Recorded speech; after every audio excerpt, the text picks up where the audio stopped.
2 years ago, my brother brought something to my attention that was both startling and disturbing. For the past 3 years, he has been working towards a PhD in microbiology at the University of Tennessee in Knoxville. When my brother came home from one of his first research cruises in the Atlantic Ocean, I was anxious to hear stories detailing exotic animals he encountered throughout the week.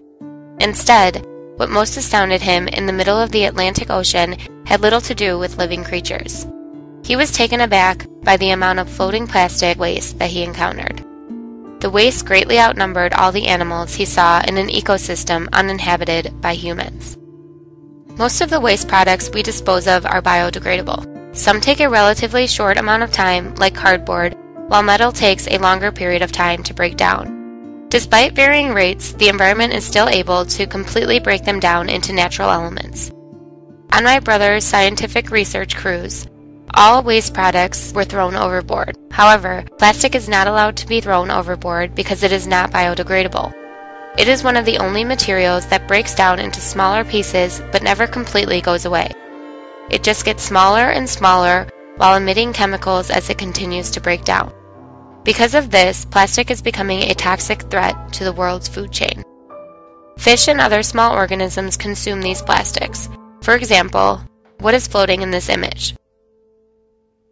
This is not a floating plastic bag, this is a Portuguese man-of-war. These invertebrates are a popular meal ticket for sea turtles.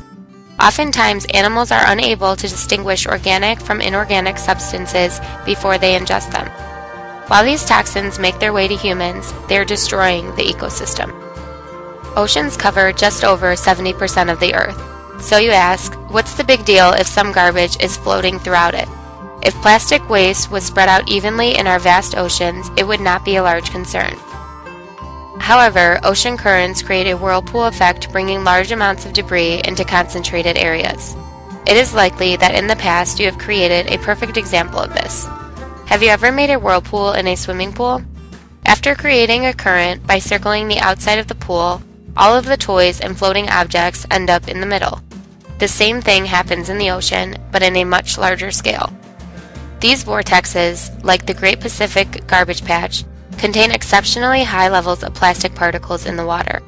In turn, the plants and animals in these huge areas are filled with plastic particles and toxins. While large pieces of plastic are disturbing the sea, it is the unseen and slow breakdown of these pieces that will have a more severe effect on the ecosystem. Even if we could pick up some of the larger pieces, it would cost an unprecedented amount of money, and no country has been willing to take the time, money, or effort to clean it up. At the same time, it is impossible to clean up the tiny and widespread specks of plastic. Therefore, you are encouraged to think small. Because we've already made the problem, we need to discuss real ways to stop it from getting worse.